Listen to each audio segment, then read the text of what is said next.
अस्सलाम वालेकुम मुतबाज़म YouTube channel पर खुशामदीद। आज का हमारा टॉपिक शुगर से रिलेटेड है, तो वीडियो को गौर से देखिए और आखिर तक देखिए। चैनल को सब्सक्राइब कीजिए, वीडियो को दोस्तों से शेयर कीजिए। शुगर का मसला पाकिस्तान का नहीं बल्कि पूरी दुनिया का मसला बन चुका है। जिस तरह पाकिस्तान दुनिया में आबादी के लिहाज से छठे नंबर पर है, इसी तरीके से शुगर के मरीज़ों की तादाद की वजह से भी पाकिस्तान दुनिया में छठे नंबर पर आता है। तो अगर आप भी शुगर के मर्ज़ में मुब्तला हैं तो इस वीडियो को गौर से देखें, ये वीडियो आपके लिए मुफीद साबित हो सकती है। सबसे पहले अलामात की बात करते हैं कि शुगर के मरीज़ को पेशाब बार बार आता है और ज़ुबान खुश्क होती रहती है, वो बार बार मरीज़ पानी पीता है और इसी तरीके से बार बार पेशाब भी आता है और भूख और प्यास बहुत ज़्यादा लगती है। शुगर के मरीज़ को पेशाब में शक्कर खारिज होती है और खून में शक्कर की ज़्यादती की वजह से कमज़ोरी और घबराहट बहुत ज़्यादा होती है और अक्सर जिस्म लागर भी हो जाता है। खून के दौरानिये में इजाफा हो जाता है और अगर शुगर का मर्ज़ शिद्दत इख्तियार कर जाए तो कभी कभी बेहोशी भी तारी हो जाती है। सर में दर्द रहता है, कब्ज़ हो जाती है, जल्द खुश्क हो जाती है, ख़ारिश होने लगती है और अक्सर जिस्म पर फोड़े भी निकल आते हैं जिनमें से पीप वगैरह भी बहना शुरू हो जाती है और अगर जिस्म पर कहीं चोट लगे तो ज़ख़म जल्द ठीक नहीं होता। शुगर की वजूहात जो हैं वो बहुत सारी हैं, लेकिन छोटी मोटी आपको बता देते हैं कि शुगर का मर्ज़ होता कि शुगर की जो मशहूर और सबसे बड़ी वजह है वो है जिस्म में इंसुलिन की कमी होना। और ये मर्ज़ आहिस्ता आहिस्ता बढ़ता है, इसलिए कई सालों तक मरीज़ को मालूम ही नहीं होता कि उससे शुगर हो चुका है। इसके अलावा ज़्यादा मीठे चीज़ें खाना, गुड़ चीनी की बनी हुई चीज़ों का इस्तेमाल यानी मिठाइयों का इस्तेमाल ज़्यादा करना, मीठे फलों का इस्तेमाल ज़्यादा करना, चावल और मैदे की बनी चीज़ों का कसरत से इस्तेमाल, बहुत ज़्यादा आरामदायक ज़िंदगी गुजारना भी शुगर का सबब हो सकता है। अब चलते हैं इलाज की तरफ। इलाज में जो है वो आपको चंद नुस्खे बताते हैं जो कि शुगर के लिए बहुत मुफीद हैं और आखिर पे एहतियाती तदाबीर बताएंगे।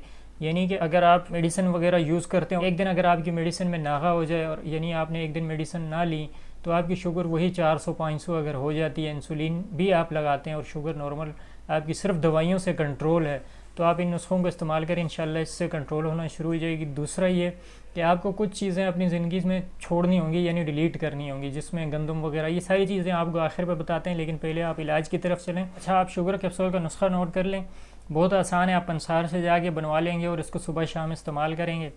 नुस्खा बहुत ईजी है। करेला आपने 50 ग्राम लेना है, गुड़मार 50 ग्राम, मुसब्बिर 10 ग्राम, कुश्ता सैदाता 5 ग्राम। आपने ये नुस्खा पंसार से पिसवा लेना और इसके ज़ीरो साइज़ के कैप्सूल भी आपने पंसार से ले लेने और सुबह शाम एक एक कैप्सूल आपने पानी से यूज़ करना है। इंशाल्लाह शुगर का जड़ से ख़ात्मा होगा और शुगर आपकी कंट्रोल होना शुरू हो जाएगी। अगर आप इंसुलिन लेते हो, इंसुलिन के बगैर यानी आपकी शुगर 400-500 और इंसुलिन के बगैर कंट्रोल नहीं होती, तो आप इसके कैप्सूल दो कैप्सूल आपने यूज़ करने हैं सुबह दोपहर शाम। इंशाल्लाह आपकी शुगर कंट्रोल होना शुरू हो जाएगी। इसके साथ जो चीज़ें आपने यूज़ करनी है वो मैं आपको बता देता हूँ। खाली ये पाउडर ही आपने यूज़ नहीं करना, यानी ये कैप्सूल बना के आपने यूज़ नहीं करने। इसके साथ और चीज़ें भी हैं जिनको आप अपनी ज़िंदगी में लेके आएँ ताकि आपके शुगर का जो मसला है वो इंशाल्लाह वो जड़ से ख़त्म हो। काजू, मूंगफली, अखरोट कुछ आपने हम वज़न ले लेने और रात को पानी में भिगो कर रखें और सुबह आप इसे चबा कर खा लें। इससे भी शुगर कंट्रोल होना शुरू हो जाती है और पेशाब में शक्कर आना भी बंद हो जाती है। कच्चे टमाटर अगर आप दिन में 2-3 खाते हैं तो इससे भी पेशाब में शक्कर आना बंद हो जाती है और शुगर भी कंट्रोल हो। इसके अलावा आपने करेले और जामुन की गुठलियाँ ले लेनी है, हम वज़न इनको पीस लेना है और सुबह शाम एक एक चम्मच आपने पानी से खानी है। इंशाल्लाह शुगर के मर्ज़ में बहुत मुफीद है और साथ में वो कैप्सूल भी आप बनाएं जो अभी आपको नुस्खा बताया, क्योंकि इंशाल्लाह बहुत अच्छे नताइज बरामद। अच्छा, शुगर हाई हो जाने की वजह से अगर आपकी ज़ुबान बार बार खुश्क होती है और अगर आप बार बार पानी का इस्तेमाल करते हैं और फिर बार बार पेशाब भी आता है, तो आप इसके लिए एक छोटा सा एक नुस्खा नोट कर लें। आपने 8 ग्राम हल्दी पाउडर लेना है और 1 गिलास पानी में आपने हल कर लेना यानी मिलाना चम्मच से और उसको पी लेना। इंशाल्लाह पेशाब बार बार आना या आपकी ज़ुबान बार बार खुश्क होती है, बार बार प्यास लगती है, तो इससे वो ख़त्म हो जाएगा। इसके अलावा 15 ग्राम करेले का रस आपने लेना है और 100 ग्राम पानी में आपने हल कर देना है और यह आपने सुबह शाम भी पिला सकते हैं। दिन में एक बार तो लाजमी पिलाएं। अगर इंसुलिन आपको लगती है या आपकी शुगर हाई रहती है तो ये आपके लिए बहुत मुफीद रहेगा। 3 माह तक इसका इस्तेमाल करें। इंशाल्लाह आप जो शुगर की बंडल ऑफ मेडिसिन किलोग्राम के हिसाब पे अगर आप खा रहे हैं ना, तो आपकी वो मेडिसिन छूट जाएंगी इंशाल्लाह। और जो नुस्खे आपको बताए गए हैं साथ में पहले, उनको भी इस्तेमाल करते हैं। अच्छा, इसके अलावा करेले का एक और आपको फार्मूला बताते हैं। आपने 200 ग्राम करेला लेना है और आधा लीटर पानी लेना, यानी आप 400 ग्राम करेला लेंगे, 1 लीटर पानी, जो आपके घर में ये मुख्तलिफ़ कोल्ड ड्रिंक्स की बोतल तो होती होंगी, आपने उस बोतल के ज़रिए पानी डाल देना है और 1 लीटर पानी, 400 ग्राम करेला। आप इसकी मकदार कम ज़्यादा या और मज़ीद अगर आप बना कर रखना चाहते हैं कोई मसला नहीं है, आप अपने महीने का स्टॉक भी बना कर फ्रिज में रख सकते हैं। तो आपने इसे उबालना है 3 हिस्से पानी जल जाए इसमें से, तो एक हिस्सा आपने छोड़ देना है और उसमें से आपने करेले जो हैं वो छान कर निकाल देने, और उसका रस आपने आधा आधा कप, अगर शुगर 400 के करीब रहती है या इससे ज़्यादा रहती है तो आपने आधा आधा कप सुबह शाम पिलाना है, और साथ में जो दवाइयाँ आपको पहले बताई गई हैं वो भी यूज़ कराएं।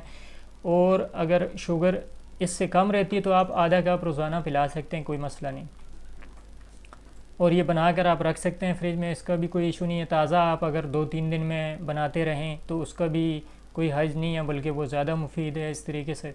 अच्छा, इसमें जो करेला बच जाएगा जो छान लेंगे आप, तो उस करेले की सब्ज़ी आप पकाकर मरीज़ को खिला सकते हैं। अब आते हैं एहतियात की तरफ, यानी आपने परहेज़ क्या करना है। अच्छा, शुगर के मर्ज़ में आपने कुछ चीज़ों की एहतियात लाजमी करनी होती है, यानी कुछ चीज़ों को ज़िंदगी में तर्क करना हो। मीठे फल और मीठी चीज़ें, उड़द और चीनी से बनी हुई चीज़ें आपने छोड़ देनी होती हैं। आटा यानी कि मैदादार चीज़ें आपने छोड़नी होती हैं, और कोशिश ये करें जो और चने का जो है वो आटा बनवा लें, और ये अगर आपको शुगर है तो आप इसको इस्तेमाल करें, इंशाल्लाह शुगर आपकी बग़ैर दवाओं के ही कंट्रोल होना शुरू हो जाएगी। कोशिश ये करनी चाहिए कि ज़्यादा से ज़्यादा एक्सरसाइज वर्जिश करनी चाहिए। सब्ज़ियों में कद्दू, खीरा, टिंडा, ककड़ी, गोभी, करेले और हर किस्म के साग जैसे मसलन हरफा, सरसों, पालक, मेथी और सोया वगैरह का साग इस्तेमाल कर सकते हैं। शाश्तादार चीज़ों से परहेज़ करना होता है, जैसे कि गंदम, माश और मूंग की दाल और अरहर की दाल वगैरह। जो फल आपने यूज़ करने उनमें है आलू बुखारा, खुबानी, शहतूत, लोकाट, जामुन, लीमू और फालसा वगैरह। और जो फल आपने बिल्कुल नहीं खाने उनमें खजूर, गन्ना, अंगूर, इंजीर, लीची वगैरह। अलबत्ता आपने